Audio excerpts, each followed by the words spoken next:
Hello, my dear students. How are you? Again, I hope that you are safe wherever you are, and I hope that you have good access to the internet. So this is me again, Miss Jasmine, and this is our virtual class in macro perspective in tourism and hospitality.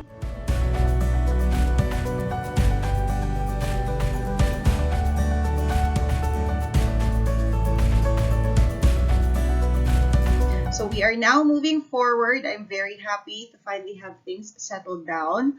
Now that we have our fixed schedules and classrooms, I'm really glad that we're finally moving forward. So now we are going to discuss module number 3. Okay, so I made this presentation for you so that it's going to be easier for you to understand our topic and our discussion here. Okay, so if you want to read through your modules with me, you may do that. And here I will be highlighting this time the tourism product. So before we move forward, let's have a very short review. In our last discussion, we discussed the meaning of tourism, many definitions, and how it evolved to the definition that we are using now. So for academic purposes, we are using the one published by UNWTO in books. Okay? And also, I mentioned to you guys, I reiterated to you guys the importance of the 4 elements of tourism. So kindly remember that so that you won't get lost in differentiating what a traveler is, what a tourist is, and what tourism activities are. So always remember, follow where the money is so that you can easily determine, okay, what tourism activities are. So we've also mentioned the different purposes of travel. So there are a variety of reasons why people travel. We have also discussed the 7 different classifications that was also mentioned in your modules. If you want to go back and read through it and try to understand it more, do that. Okay, so in my previous video, I also linked there to other videos apart from my video lecture. Kindly take note that I want you guys to also view the link from Dr. Haley Stainton. Okay, so she's an expert, she's an academician and a tourism expert also, whom I very much agree with. That is why I would like you to watch her video as well, and also the reference link about the reasons for travel. Okay, so now let's talk about the tourism product. Before we move forward, I'd like you to watch this video, so please take a look. It almost feels like a dream to be back after so long. Disneyland means more than just an amusement park. This has been my home for over 41 years. Disneyland represents a piece of really Americana. It's a happy place. It's a place where you can forget about everything else that you got going on in the world, where you're able to just enjoy that sense of happiness. It's really surreal seeing my friends after so long, you know. They feel like a part of my life that's been missing for a really long time. I got up this morning and I was doing the Disneyland happy dance. I missed it so much. I have butterflies every time I come in. It just brings me happiness and just a remembrance of our family coming when I was a child. My grandson's here, my wife, and just have a great time with the family. It seriously makes me feel like a kid. I get so giddy when I come here. I went straight to the Incredicoaster. That's the first ride we went on. I'm excited to go ride Rise of the Resistance again. It's a small world because it's a connection between me and my mom. Sharing this experience with my kids, it's the memories that they're gonna remember. I can't wait to see the castle light up again. I just love coming back. It's just really special for me and my heart and my family. Every time I've come to the park, I always look at Walt's light, knowing that that was on, leaving that beacon so that when we come back, we feel that joy again. The fact that Walt's light never went out is inspiring. Just for it to be open and bring the magic back can lighten up our life and bring hope for the future. To all who come to this happy place, welcome. Okay, so now that you have watched that video, how do you feel? Diba? Napakaganda ng video, napakasarap panoorin. And if only we are face-to-face, I will ask you how you feel right now. Sabi dun sa dulong part, it's such a magical place, no? And napakasarap isipin na During the pandemic, yung light daw ni Walt Disney, it stayed lit on. It's like nanatili yung hopes and dreams natin that one day the theme park will once again open for everybody to see, for everybody to enjoy, diba? So, by looking at that promotion, did you feel like you want to go to Disneyland? Great for those kids, for those students who've already been there. Congratulations. But still, even if you've already been to Disneyland, after watching that video, doesn't it make you feel like you want to come back? Diba? The reason why I chose Disneyland is because it's really one of the happiest places on earth, okay? So, more so, by looking at the video, more so, now, I want to go back kasi ang ganda nung pagkakakuha nung theme park. Ang ganda nung pinakita yung mga roller coaster, pinakita yung ilaw ng castle, nung pinakita yung iba't ibang rides. Doesn't it entice you to travel to Disneyland like immediately? Pag iipunan ko dahil in this lifetime kailangan makarating ako ng Disneyland. 'Di ba? Napakasarap panoorin. That is a promotion by Disneyland. Ano yung point ng video na yun? The point of the video is that people of the world, Disneyland is once again open. O, diba? That is why they created that video. For everybody to know that Disneyland is once again open and you can come visit and it's business. It's back to business. Diba? All guests, all travelers are customers of Disneyland. Diba? Yan ang pinag-usapan natin. Follow where the money is. So, is that a tourism activity? Yes, of course. Absolutely. Okay. So now, let us talk about the tourism product. In that video, alin ang mga tourism product? Ano ang tourism product ng Disneyland? Diba? Ano yung mga pinakita niya sa video na yon? Is it the rides? Is it the food? Is it the lighting? The event lighting of the castle? Is it the laughter of the people of the community who goes to Disneyland? So, makikita natin dun sa video na yon how happy people are kapag nandun sila. Kaya nga, kapag pinanood mo yung video, parang feeling mo gusto mong pumunta ka agad. Okay, so now let's talk about what is a tourism product. It says here, it's any product that is marketed by a country or institution or any establishment to attract the visitors and experience the said product. Medyo redundant or paulit-ulit yung pagkakagamit natin ng salitang product. I'm sure you already have an idea of what it is, right? Bumibili tayo ng mga bagay-bagay, and when we purchase things, we consider that as a product purchase. Yes? Okay. So, let's take a look at this poster by Disneyland. Diba, during the lockdown, there were no tourists. Sabi natin, walang nakapag-travel kasi bawal tayong lumabas at bawal tayong mamasyal. Okay? So, almost all establishments, attractions, nag-close down din. So, kung titingnan natin tong poster na to, it looks like an ordinary announcement from Disneyland, right? It says, Disneyland proposes plans for Phase 3 opening. So they are simply announcing to everyone that they will be reopening on these dates on these parks. So here on the side, makikita naman natin may mga pictures silang nilagay. Ang nilagay nila yung iba't ibang Disneyland locations. May nilagay din sila ditong picture ng Disney Hotel.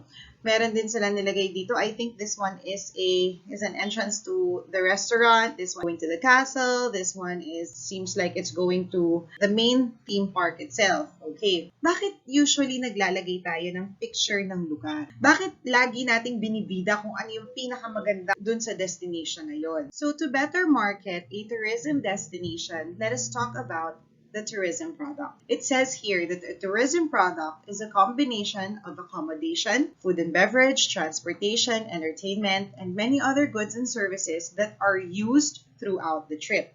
So anything and everything that is used all throughout the trip.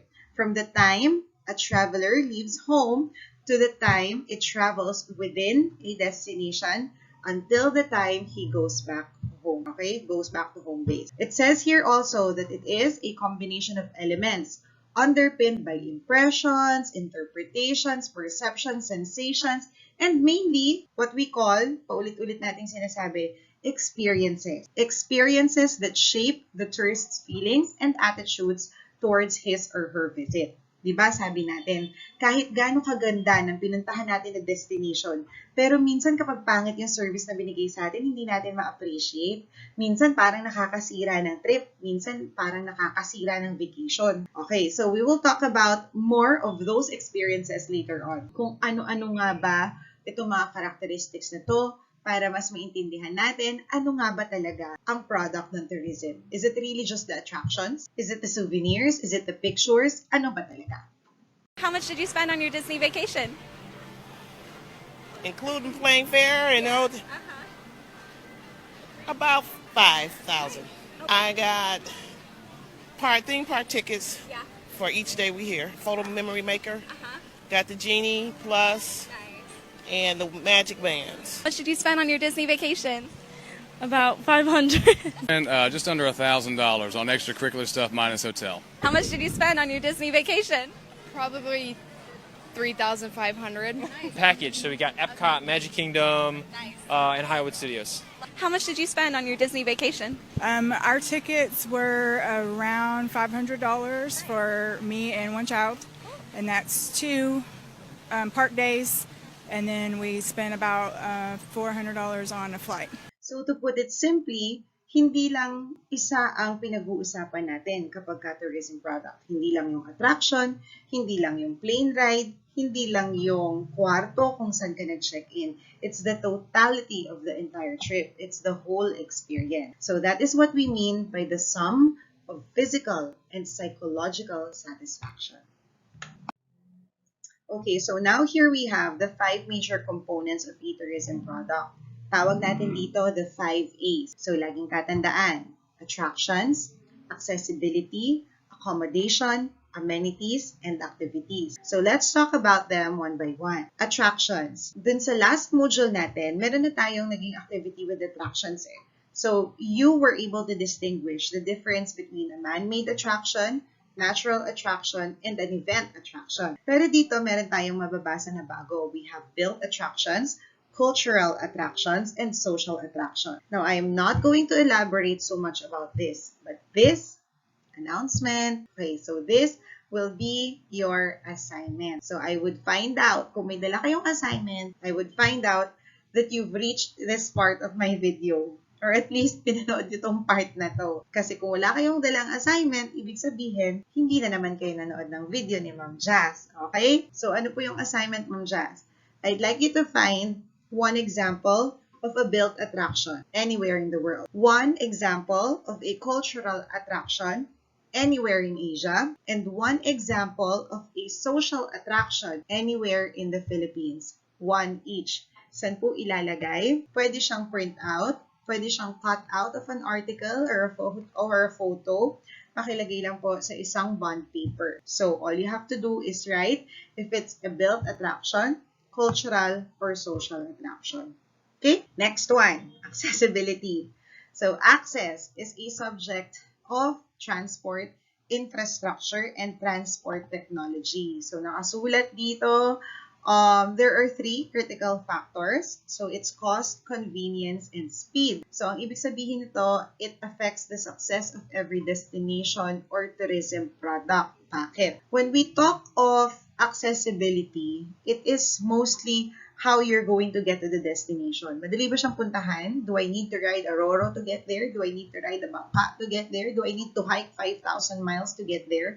Okay, so ibig sabihin, gaano natin siya kadaling mapuntahan. Okay, so let's talk about speed naman. For example, you want to go to Korea. Gaano ba kadali na pumunta ng Korea? Unang-una sa lahat, kailangan ko ba ng visa to get there? Ano yung mga papers na kailangan ko? Saan ko yan isasubmit? Pupunta pa ba ako ng immigration? Magpapa-interview pa ba ako para magkaroon ako ng visa? So, when we talk about speed, more or less, gaano kaya katagal yung pag-process ko ng mga papeles ko para magkaroon ako ng access going to Korea? Ano-ano ba ito ng mga kailangan ko para before buying a ticket, I am sure na mapapayagan ako makaalis ng bansa at makatungtong sa Korea. Okay? When we talk about cost, I think this one is more self-explanatory naman. So, can you actually afford to go to that destination? Mahal ba makapunta doon? So, unang-una sa lahat, yung airfare, mahal na. Yung accommodation, gaano kakatagal, per day ang bayad. Tapos, medyo nasa first world country yung pupuntahan mo. Therefore, mamaya mahal ang mga pagkain. So, yung affordability, 'di ba, nung attraction na yun, in as much as gusto mong puntahan, kaso teka lang, mukhang medyo mapapamahal tayo dyan. Or is it more affordable, 'di ba? Kasi, uy, okay pala tong package na to kasi 3,999 lang, kompleto na, all-in tour, all-in package siya, 'di ba? Tour package siya, tulad ng pinag-usapan natin sa last meeting. Okay? So, that is for cost naman. Now, let's talk about accommodation. So here in accommodation, we classified two kinds of accommodation. So we have service accommodation and supplementary. So when we talk about service, it's mostly business. It is a business enterprise that provides service, full-on service like housekeeping or front desk check-in, di ba? Kasi kapag full-on service, ibig sabihin, there are people attending to your needs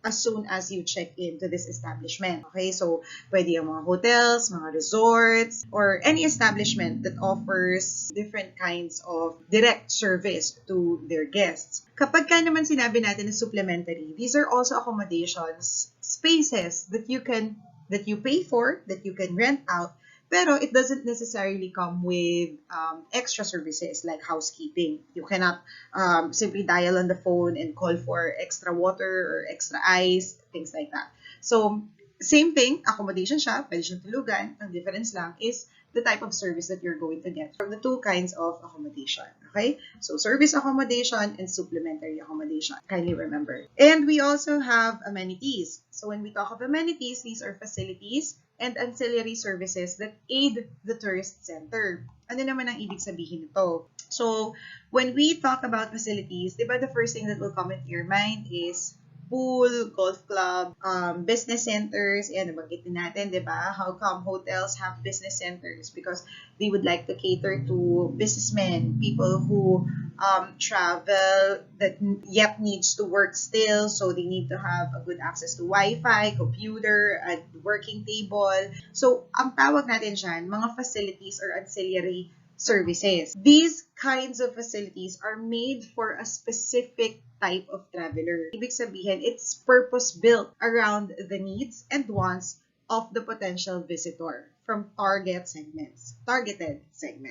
Okay? Ibig sabihin, facilities are made to satisfy what people want or to satisfy what guests need. And then the last one is activities. So what are activities? These are interests that people physically do to enjoy their time in the destination. So activities, to put it simply, ano pa yung iba nating magagawa dito sa destination that is different or kakaiba dun sa home base natin, dun sa origin natin, dun sa pinanggalingan natin. So activities are mostly fun-filled, something different, something unique, or something that would make the trip extraordinary.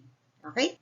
Alright, so here, in this image, you will see the different characteristics of a tourism product. We have intangible, psychological, highly perishable, composite product, unstable demand, marketable, risky, heterogeneous, and absence of ownership. Tourism product is a group of various components and elements which are combined together to satisfy the needs and wants of the consumers. Although attractions are the prime reason for travelers to choose a destination, the totality of the tourism product is concerned towards services and facilities produced to fulfill the requirement of the tourist in each destination. Unlike a manufactured product, tourism products cannot be brought to the consumer. Products which cannot be seen, tasted, or touched but can only be felt and experienced during consumption. So unlike a tangible product like a cell phone na ni-research mo yung specs, tapos tinignan mo sa mall, in-inspect mo features, nagustuhan mo, so binili mo at inuwi.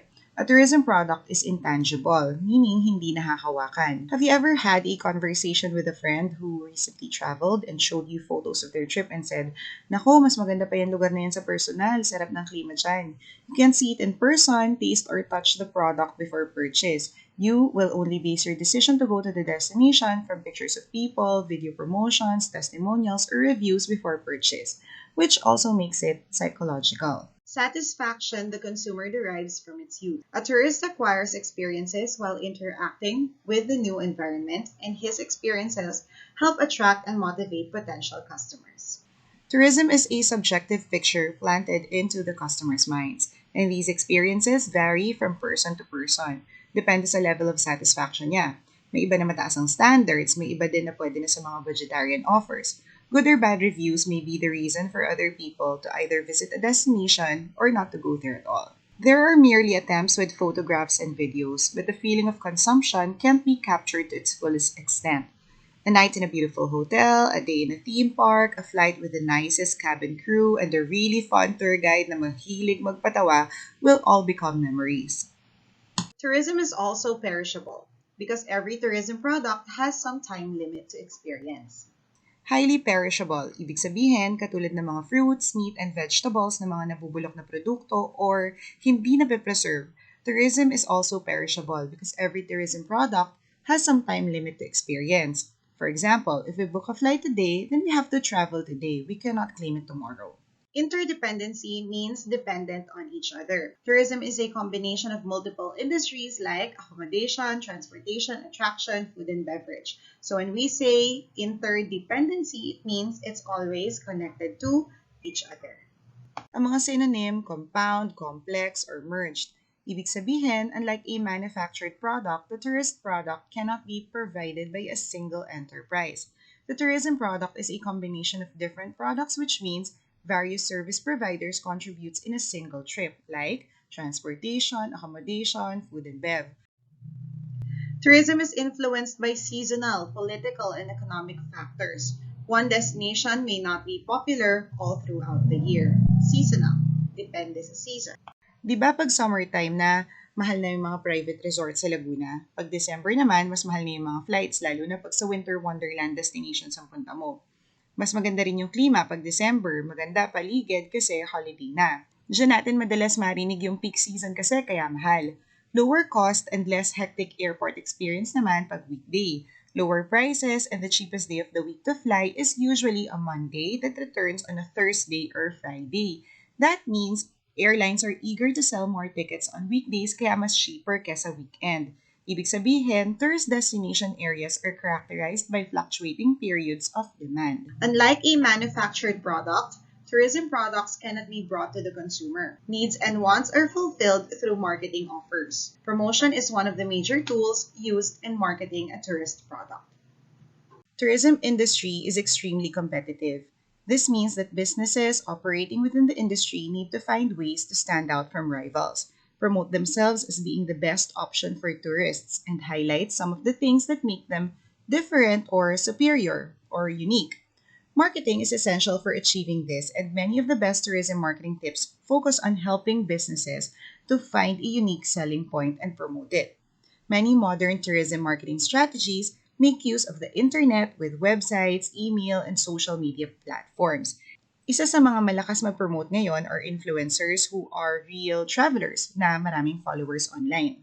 In tourism, we cannot neglect the term risk because anything can happen during the trip, so we have to be aware always. Tourism is constantly evolving and is particularly vulnerable to unexpected crises. Crisis comes in many different forms, including health threats like the 2020 global coronavirus pandemic, natural disasters such as earthquakes and floods, political unrest, and terrorist attacks. Safety and security are vital to providing quality in tourism. More than any other economic activity, the success or failure of a tourism destination depends on being able to provide a safe and secure environment for visitors. Exactly why risk management is a major subject in our course. Tourism product is heterogeneous in nature as there are lots of human elements involved in the delivery of the tourism service. Therefore, it cannot guarantee that each tourist experience will be the same. As there is a human element involved, some experience will be good, some bad, and some experience may be outstanding. To put it simply, this means that the product is not always the same.